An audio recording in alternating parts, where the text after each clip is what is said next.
Welcome.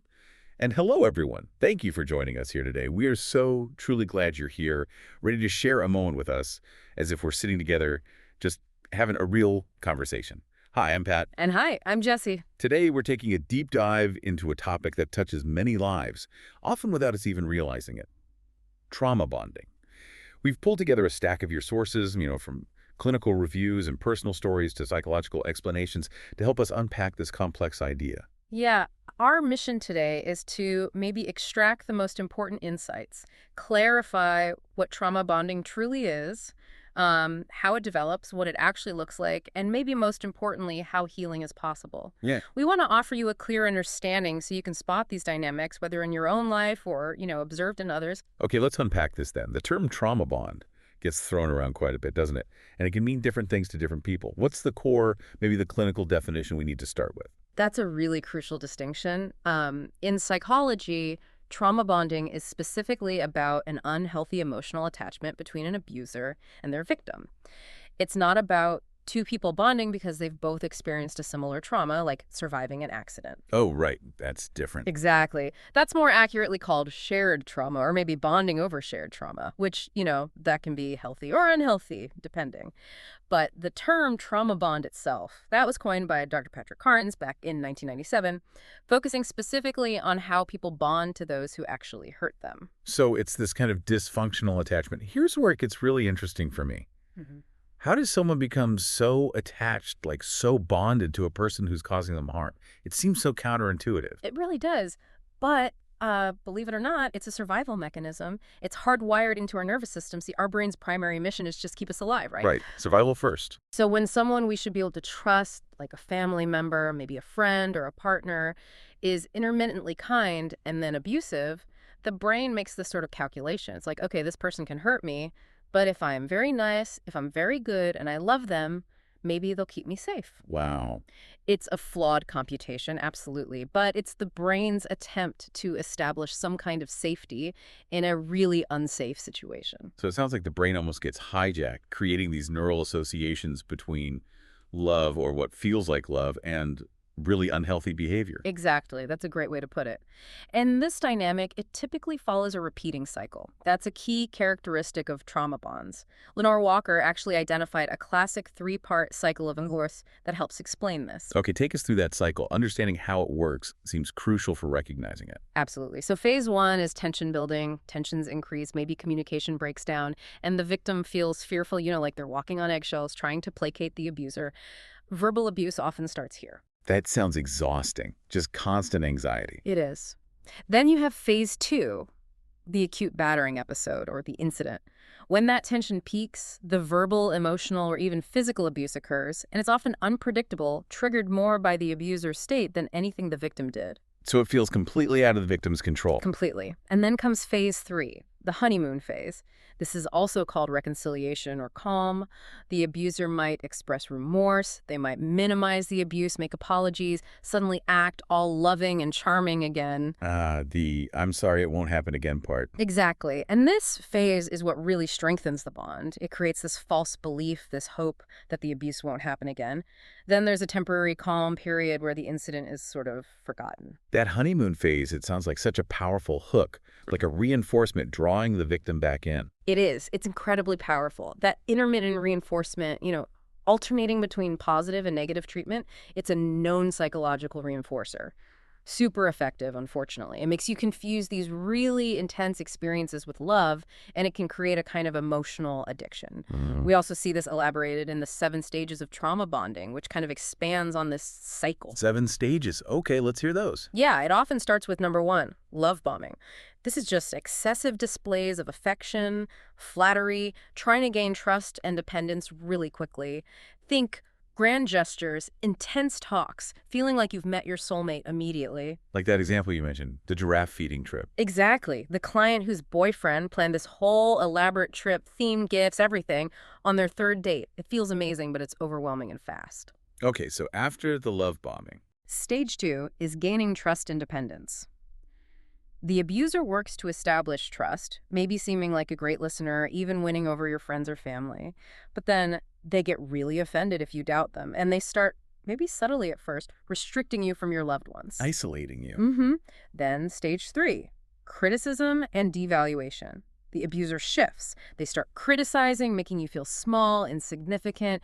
You start yearning for that initial approval, that love bombing phase, and you often start believing yourself. What did I do wrong? Exactly. Which leads into stage 4, manipulation and gaslighting. This is where the abuser rejects or just completely rewrites reality. They make you doubt your own perceptions, your memory. It leads to so much confusion and disorientation. Like Annika's story, trying to find hints in thousands of emails. Yeah, exactly that. Being gaslighted over something seemingly small, but it makes you question your entire sanity, trying to find proof that you're not crazy. That sounds utterly destabilizing. It really is. And that leads to stage 5, resignation and giving up, or submission and acceptance. The victim just becomes emotionally exhausted. They start accepting the abuse, becoming more dependent because their self-esteem is shattered. Maybe they fear for their safety. Codependency can really take hold here. It's worn down. Completely. Stage 6 is psychological distress or loss of self. Prolonged abuse just erodes your identity. It can lead to severe depression, anxiety, maybe substance abuse, withdrawing from everyone, feeling numb, even suicidal thoughts.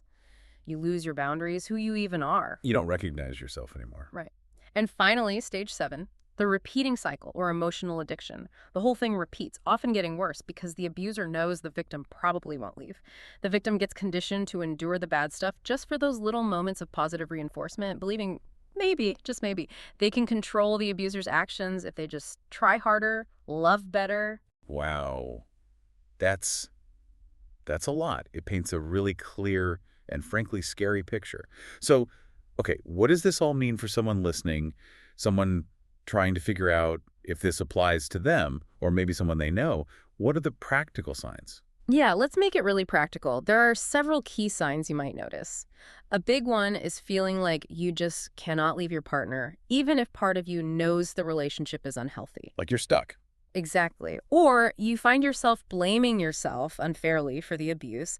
You minimize their behavior or you make excuses for them, both to yourself and maybe to others. Oh, they're just stressed, or they didn't mean it. Right, those kinds of things. Also, avoiding expressing your true feelings about their behavior, being afraid to speak up, maybe you fixate on the relationship, constantly thinking about it, even if it's technically over. Still caught up in it. Yeah. And this one is common. Wanting to help and support your partner, wanting to fix them, even after the relationship has ended and despite all the harm they caused. Like Annika writing those letters, hoping he'd come back and apologize. That desire to help, even when it hurts you. Also, that feeling of walking on eggshells all the time, living in constant fear of unpredictable moods or outbursts. Waiting for the other shoe to drop. Constantly. And questioning your reality because of the gaslighting. Doubting your own memories, your perceptions, and maybe just constantly craving their approval, needing that validation from your partner to feel okay. It sounds like the abused person gets more and more isolated, right? Yep. Cut off from support and just totally dependent on the abuser. Precisely. Abusers often actively work to cut victims off from family, from friends. Sometimes they create financial dependency too, which just cements the bond even further, makes leaving feel impossible. A good question to ask yourself maybe is, why am I attracted to this person in this relationship? If your answers are kind of vague, like, oh, there's just something about them, or we had this amazing connection right from the start. The intense beginning. Yeah, those can actually be red flags. Healthy relationships, they're built differently on empathy, consistency, trust, mutual respect, not those wild highs and devastating lows. Okay, this all sounds incredibly challenging, almost overwhelming. But the crucial part, the hopeful part, is that healing is possible. So if someone recognizes these signs in themselves, what are the steps? How do you start to break a trauma bond? Yes, healing is absolutely possible. It's a process, definitely takes time and effort, immense courage, but it is so worthwhile. The very first step, maybe the most crucial one, is simply acknowledging and identifying the trauma bond. Really seeing the cycle for what it is, recognizing that the relationship is unhealthy, that it isn't love. That recognition is huge. Just naming it. Yeah. Seeing it clearly. Yeah, that's foundational. Then, often, the next vital step is to go no contact. This is usually essential to really break that cycle. Cut it off completely. As much as possible, remove their contact info, block them on social media. Now, if you have kids together, obviously that's more complex. A therapist can help you set up very limited, necessary, structured contact. But for most people, no contact is key, even though it's incredibly hard emotionally at first. Okay, no contact. Strengthen your support network. This is so important. Reach out to trusted friends, family, maybe find support groups for people who've experienced abuse. Sharing your story can be really empowering, and it helps you feel less alone. You need people who get it. Absolutely. And write it down. Journaling. Documenting your experiences helps you see the patterns more clearly, and it's a powerful way to push back against any gaslighting you experienced. It gives you your own objective record. Like proof for yourself when you start doubting again. Exactly. And this is a big one. Avoid self-blame. You have to actively work on this. Remind yourself over and over, if needed, that the abuse was never your fault, regardless of anything you did or didn't do. Replace that self-criticism with self-compassion. It's a practice. Be kind to yourself through it. Yes, and definitely get professional help. Find a therapist who is trauma-informed. They can help you understand the dynamics on a deeper level, process all those difficult emotions, rebuild your self-esteem, learn how to set healthy boundaries again, and spot unhealthy patterns in the future so you don't repeat them. Therapy sounds key. Are there specific kinds? Trauma-informed therapy is the umbrella, but things like EMDR, eye movement desensitization, and reprocessing are often mentioned as really helpful for processing the trauma itself. And alongside that, number 7, prioritize self-care. Really focus on your basic physical and emotional well-being. Eating well, trying to sleep, exercise, maybe meditation or mindfulness, reconnecting with hobbies you dropped. It's about rediscovering you outside of that relationship. Reclaiming your identity. Exactly. And finally, number 8, be patient. Please be patient with yourself. Healing takes time. It could be, 6, 12 months of really consistent effort, but honestly, for some people, the echoes can last for years. It's not linear. Not at all. There will be ups and downs, good days, bad days. But every step forward, even tiny ones, is a huge success. Some survivors say it took them years, even decades, to feel fully free. So patience is key. That's really important to hear. It takes time. Okay, one last really important question. What about for those supporting someone? If you see a friend, a family member, caught in what looks like a trauma bond, what's the best way to help? Because it can be incredibly frustrating to watch. Oh, it really can be. And it requires a lot of patience from the supporter, too. The best approach is usually to listen without judgment. Really validate their feelings, their experience, even if it doesn't make sense to you from the outside. And try hard to avoid criticizing their decisions, or especially criticizing the abuser directly. That can often backfire, make them defensive, and push them closer to the abuser. So don't say just leave them. Probably not helpful, no. Instead, offer practical help if you can, maybe a place to stay, help with research. Share resources gently, like information about trauma bonding or local support services. Encourage professional help, but always respect their autonomy. They have to make the decision themselves. Just be a consistent, non-judgmental presence. Exactly. Consistent support without showing frustration, that's incredibly valuable. Well, for now, that's all from us. We've truly enjoyed our time together just connecting and sharing these thoughts with you. We hope that something we've discussed today has resonated with you, perhaps offering a little moment of clarity or maybe just a gentle sense of understanding. Yeah, this deep dive into trauma bonding, it really shows us how complex human connections can be, doesn't it?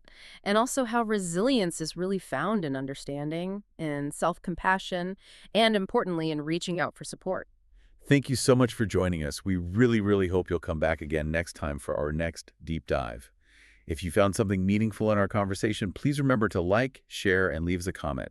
It truly helps us connect with more people. Goodbye, everyone. Take care.